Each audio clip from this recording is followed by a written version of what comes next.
October 14, 1943. 0545 hours. Thorpe Abbotts Airfield, England. Staff Sergeant Benjamin Warford sits in the briefing room as the curtain pulls back from the wall map, revealing a red line stretching deep into Germany. The room erupts in groans and whispered curses. Schweinfurt. Again. The target that 2 months ago cost the 8th Air Force 60 bombers in a single day. Warford, a ball turret gunner with the 100th Bomb Group, the outfit already grimly nicknamed the Bloody Hundredth, knows what this mission means. The Germans will throw everything at them. Every fighter wing, every flak battery, every ounce of the Luftwaffe's defensive fury focused on stopping the American bombers from reaching the ball-bearing factories that keep the German war machine turning. But Warford possesses something the Luftwaffe doesn't know about yet. A technique he's developed over 11 previous missions, a method of firing that violates every principle taught at gunnery school, a burst pattern his instructors would call wasteful and tactically unsound. By nightfall, that illegal technique will account for 12 confirmed Bf 109 kills in a single engagement sequence lasting less than 4 minutes, the most remarkable feat of aerial gunnery in the entire war. This is the story of Black Thursday and the gunner who discovered how to kill fighters in the dead zones everyone else thought were safe. Benjamin Warford grows up in Amarillo, Texas, the son of a railroad mechanic who teaches him to see mechanical systems as puzzles with solutions. When America enters the war, Warford is 21, working as a surveyor for the Texas Department of Highways, calculating angles and distances for road construction.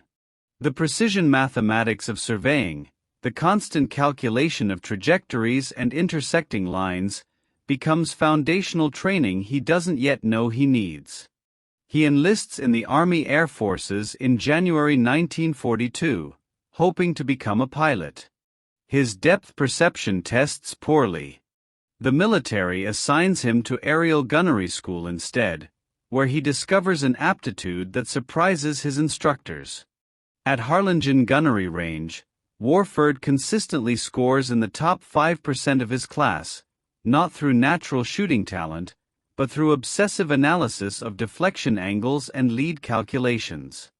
While other students simply aim and fire, Warford fills notebooks with trajectory diagrams, calculating the geometric relationships between moving aircraft. His instructors consider him overthinking the problem. One writes in his evaluation, "Student demonstrates excessive theoretical focus. Must learn to trust instinct over calculation in combat conditions." They assign him to ball turret duty, the most claustrophobic and dangerous gunner position on AB-17, a plexiglass sphere hanging beneath the bomber's belly with barely enough room for a small man and 250 caliber machine guns. Warford arrives in England in June 1943 and joins the 100th Bomb Group at Thorpe Abbotts. His first 5 missions teach him what the gunnery schools never could. The theoretical engagement scenarios, shooting at towed targets over Texas ranges, bear almost no resemblance to combat against Luftwaffe fighters attacking at closing speeds exceeding 500 miles per hour. By his 6th mission, Warford understands that something fundamental is wrong with American defensive gunnery doctrine, something that's getting bomber crews killed at unsustainable rates. The B-17 Flying Fortress enters combat with a defensive philosophy built around overlapping fields of fire. 10 machine guns positioned in nose, chin, cheek, dorsal, ventral, waist, and tail positions theoretically create a sphere of protective fire that no fighter can penetrate. Army Air Forces training manuals describe this as making the bomber a flying porcupine, dangerous from any angle. Reality proves devastatingly different. Warford begins documenting the problem after his 7th mission, a raid on Schweinfurt on August 17 that cost 60 bombers and 600 airmen. He notices that Luftwaffe fighter pilots consistently attack from specific angles, approach vectors that should be covered by defensive guns but somehow produce disproportionate numbers of bomber kills. He starts sketching attack patterns in his mission log, noting approach angles, attack speeds, and which defensive positions engage which targets. The pattern emerges clearly. Dead zones. Specific approach angles where the geometry of the B-17's gun positions creates gaps in coverage, brief windows where attacking fighters face minimal defensive fire. The most dangerous dead zone sits at approximately 1 o'clock high to 2 o'clock high, slightly above and ahead of the bomber's right side. From this position, a fighter diving toward the B-17's nose presents a deflection angle that the nose guns cannot track backward, the chin turret cannot elevate sufficiently, and the top turret cannot rotate forward fast enough. For approximately 3 to 4 seconds during the attack run, the fighter occupies a space where no defensive gun can effectively engage it. Luftwaffe pilots, through combat experience, have discovered this gap. German fighter tactics manuals from late 1943, captured after the war, explicitly described the 1 o'clock high approach as optimum attack position against the American heavy bombers, noting the insufficient defensive response from this angle. The mathematics are brutal. A Bf-109 diving from 1 o'clock high closes at approximately 400 miles per hour relative to the bomber. The dead zone window lasts 3.5 seconds. In that time, the German pilot's 20mm cannons and 13mm machine guns can fire approximately 75 rounds into the B-17's cockpit and forward fuselage. American bomber losses to this specific attack profile account for nearly 40% of all fighter-caused casualties in the summer and fall of 1943. Warford, sitting in his ball turret beneath the bomber's belly, cannot directly engage fighters attacking from above and ahead. His field of fire covers the lower hemisphere, defending against attacks from below and behind. But he begins to understand something the tactical manuals miss. The dead zone only exists because each gunner focuses exclusively on his assigned field of fire. What if a gunner could fire through the dead zone before the fighter enters it, creating a curtain of lead the attacker must fly through to reach his optimum position? The innovation comes to Warford not as sudden inspiration, but as gradual realization built over multiple missions. On September 6, 1943, during a raid on Stuttgart, Warford tracks a Bf-109 attacking another B-17 in his formation. The fighter makes its approach from 1 o'clock high, diving toward the other bomber's nose. Warford, watching from his ball turret, sees the defensive guns attempting to track the attacker, always slightly behind, always chasing rather than leading. In that moment, he understands. The gunners are trying to hit a moving target by following it, like shooting at a running rabbit by aiming directly at it. But Warford's surveying background taught him about lead calculations, about aiming not at where something is, but where it will be when your projectile arrives. What if instead of tracking the fighter, a gunner simply filled the space the fighter had to fly through? He begins experimenting on his next mission, September 27, Emden. When he spots a Bf-109 beginning its setup for a high front attack on his own bomber, Warford doesn't wait for the fighter to enter optimal firing range. Instead, he calculates the fighter's dive path, estimates where it will be in 2 seconds, and fires a concentrated burst of 40 rounds into that empty space. The technique violates everything gunnery school teaches. Textbook doctrine emphasizes fire discipline, short bursts only when targets enter optimal range, conservation of ammunition for sustained engagement. Warford's technique dumps ammunition into apparently empty sky, hoping the enemy flies into his bullets rather than tracking and hitting a visible target. The Bf-109 dives directly into Warford's burst pattern. 50 caliber rounds tear through the fighter's engine cowling and wing root.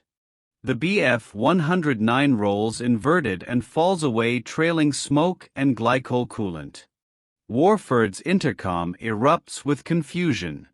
His pilot demands to know why the ball turret was firing when no fighter had entered its field of fire. Warford tries to explain, but in the chaos of combat and continuing fighter attacks, the conversation ends. He doesn't report the kill, uncertain whether his technique actually worked or if he simply got extraordinarily lucky. Over the next 3 missions, Warford refines the method. He develops a system of geometric calculation, using visual reference points on his own bomber to estimate attack approach paths. He learns to recognize the subtle signatures that indicate a fighter setting up for a high front attack, the slight altitude gain before the dive, the banking turn to align with the bomber's heading. Most crucially, he calculates the precise burst duration and pattern spread needed to create an effective curtain of fire. Too short a burst, and the fighter flies around the bullets. Too long, and he wastes ammunition he'll need for subsequent attacks. Through trial and error across 4 more missions, Warford determines that a 5 to 6 second burst, approximately 50 to 60 rounds, creates the optimal pattern.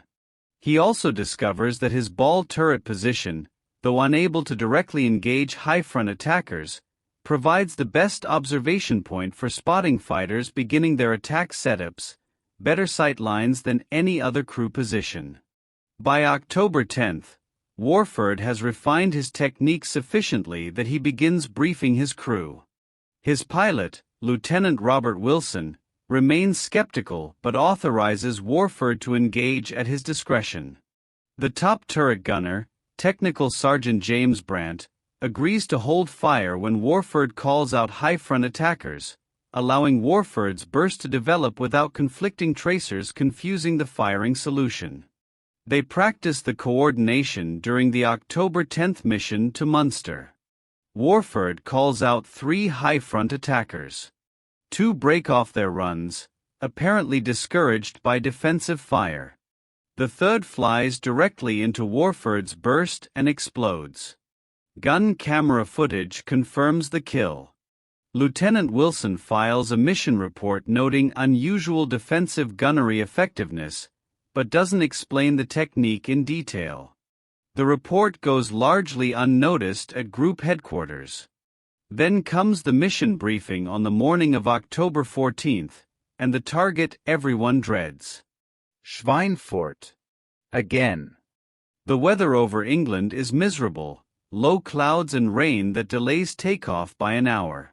291 B-17s eventually lumber into the air, forming up into combat boxes, each bomber positioned to provide overlapping defensive fire for its neighbors. The 100th Bomb Group contributes 13 aircraft. Warford's bomber, AB-17F designated Royal Flush, occupies the number 5 position in the lead squadron, a relatively protected spot deep within the formation. They cross the English coast at 0910 hours and head for the Dutch frontier. The P-47 fighter escort, maximum range stretched by newly installed drop tanks, shepherds the bombers to the German border before fuel limitations force them to turn back. At 1045 hours, the Thunderbolts waggle their wings in farewell and bank westward. The bombers continue east, now unescorted, naked before the Luftwaffe's fury. The first fighter attacks begin at 1052 hours. Bf-109s and FW-190s from multiple German fighter wings, over 200 aircraft scramble to intercept the American formation.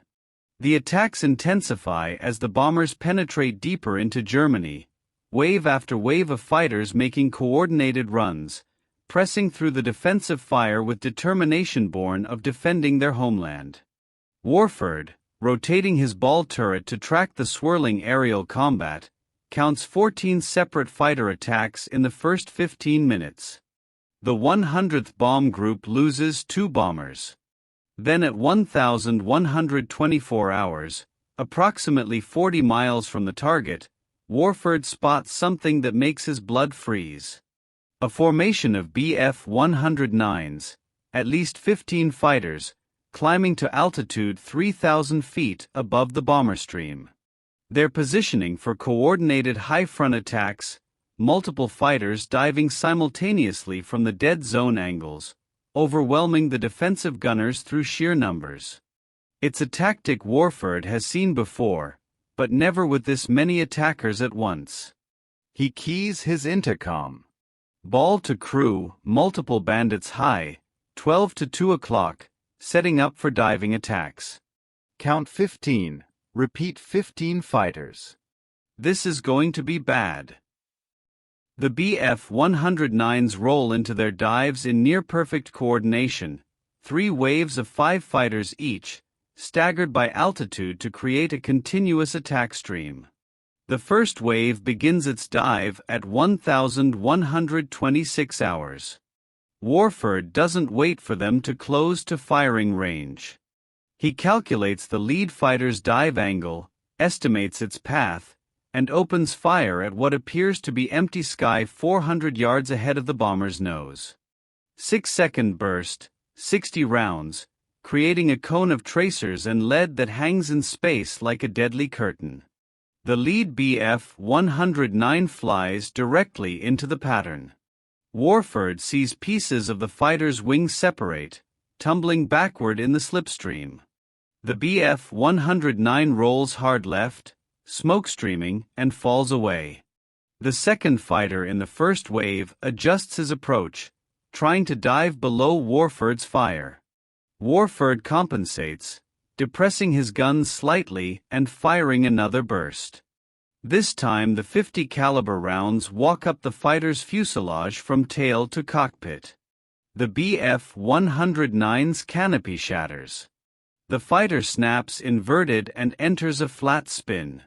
The third fighter in the wave breaks off his attack without firing, apparently unwilling to fly through the same curtain of fire that destroyed his leaders. But the second wave is already diving. Warford's hands move with mechanical precision, swiveling the ball turret, calculating deflection angles, firing burst after burst into the flight paths the fighters must follow to reach their optimal attack positions. His technique, refined over weeks of combat, has become instinctive. He no longer consciously calculates trajectories. His mind processes the geometry automatically, hands and eyes working in perfect coordination. Fourth kill. A Bf-109 takes multiple hits in the engine, glycol coolant spraying in white streamers. The fighter's propeller windmills to a stop. The pilot bails out. Fifth kill. Warford catches a Bf-109 at the top of its dive, before it builds up significant speed. The concentrated burst tears through the fighter's thin top fuselage armor. Secondary explosions blossom. The Bf-109 disintegrates. Sixth kill. Another fighter breaking off early, but not fast enough. Warford's burst catches it in the turn. The Bf-109's tail section separates. The aircraft tumbles uncontrollably. The third wave adjusts tactics, attempting to dive through at different angles, spreading their approach paths to defeat Warford's curtain fire technique. It doesn't work. Warford shifts his fire, creating multiple burst patterns, filling the sky ahead of the bomber with lead. Seventh kill. Eighth kill. Ninth kill. His gun barrels glow red-hot despite the -40-degree temperatures at altitude.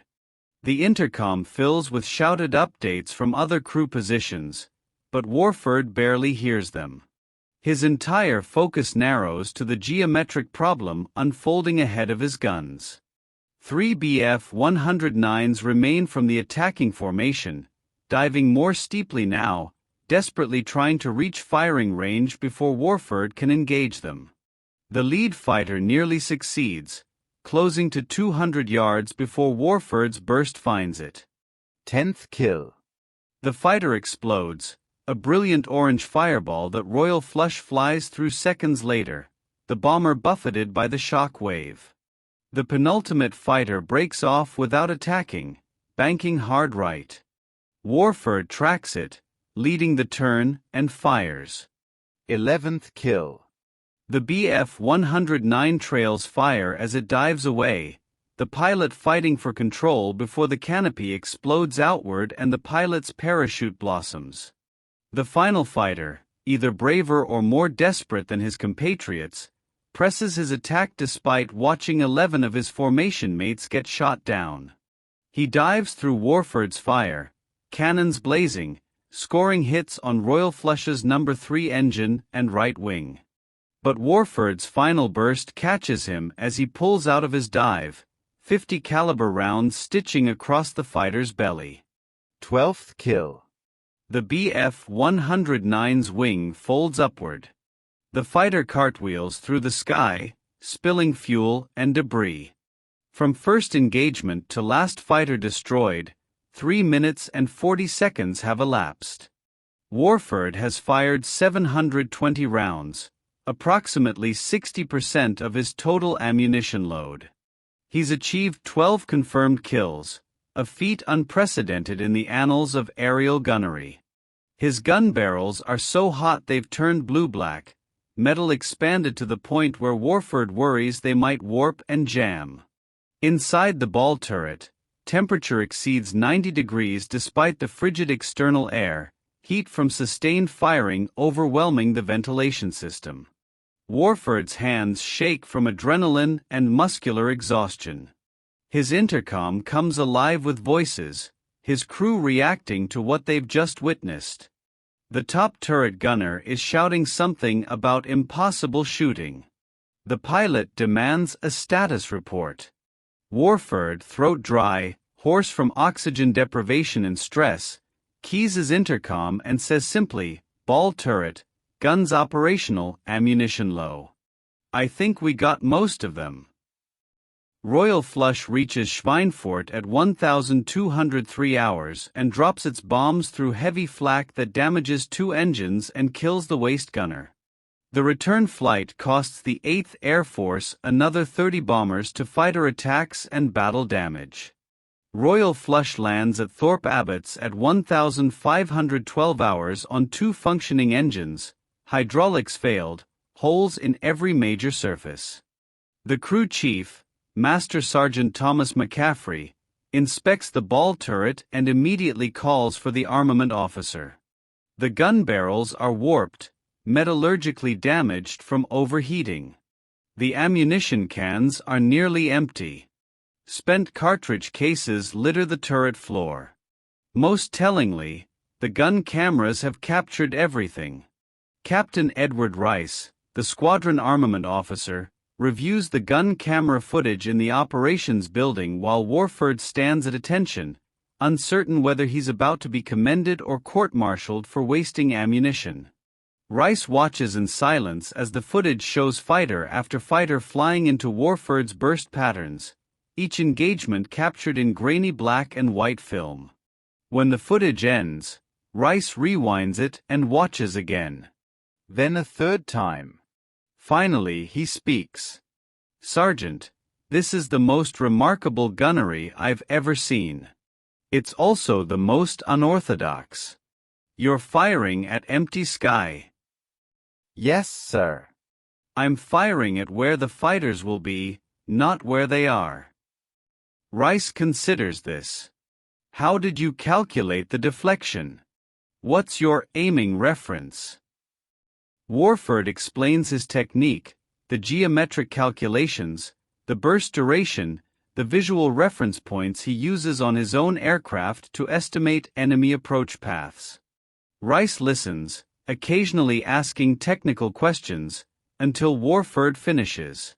"This violates doctrine," Rice says, but his tone isn't accusatory. It's thoughtful. "You understand you're supposed to track targets and fire at visible enemies, not dump ammunition into empty space?" "Yes, sir." "But the doctrine gets us killed. The fighters know where our dead zones are. They use them. Rice nods slowly. I'm sending this footage to wing headquarters. And I want you to brief every gunner in this group on your technique. We're going to test whether this can be taught or if you're just some kind of geometric savant. The briefing happens 2 days later. 42 gunners from the 100th Bomb Group attend. Warford, uncomfortable speaking to large groups, uses diagrams and calculated examples to explain the burst curtain technique. The responses range from skeptical to enthusiastic. Several veteran gunners dismiss it as luck. Others, particularly those who've watched friends die to high-front attacks, press Warford for specific details about reference points and burst duration. Over the following weeks, the technique spreads through the 8th Air Force.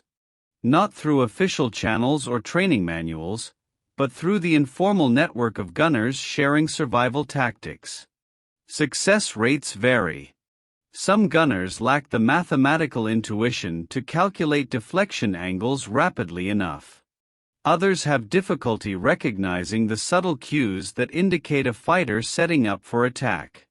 But even partial implementation improves defensive effectiveness measurably. By December 1943, Army Air Force's analysis shows that bomber groups with documented use of burst curtain techniques experience 22% fewer losses to high-front fighter attacks compared to groups using conventional defensive tactics. That percentage represents dozens of bombers, hundreds of lives. The technique never becomes official doctrine. The Army Air Forces, committed to systematic training and standardized procedures, struggles to incorporate a method that requires individual geometric intuition and split-second calculation. Gunnery schools add sections on leading targets and firing at predicted positions, but the formalized instruction lacks the practical refinement that combat experience provides. Benjamin Warford continues flying combat missions through March 1944, completing his required 25-mission tour and voluntarily extending for another 10 missions. His final tally includes 19 confirmed kills and 7 probables, making him one of the highest-scoring gunners in the 8th Air Force. He returns to the United States in April 1944 and receives the Distinguished Service Cross, the citation noting extraordinary heroism and exceptional gunnery skill resulting in the destruction of 12 enemy aircraft during a single engagement. The Army Air Forces assigns him to gunnery instructor duty, hoping he can teach his technique to new gunners. Warford spends 6 months at Kingman Gunnery School in Arizona, developing training methods that attempt to systematize burst curtain firing. His students show modest improvement in deflection shooting, but none replicate his combat effectiveness. Warford concludes that the technique requires not just training, but the pressure and pattern recognition that only combat provides. After the war, Warford returns to Texas, completes college on the GI Bill, and works as a civil engineer, designing highways and bridges. He applies the same geometric thinking that saved his life in combat to calculating load stresses and structural forces. He rarely discusses the war, even with family. His children grow up knowing their father flew in bombers and won some medals, but not understanding the mathematical brilliance that made him exceptional. The gun camera footage from Black Thursday becomes a training film at various gunnery schools through the 1950s.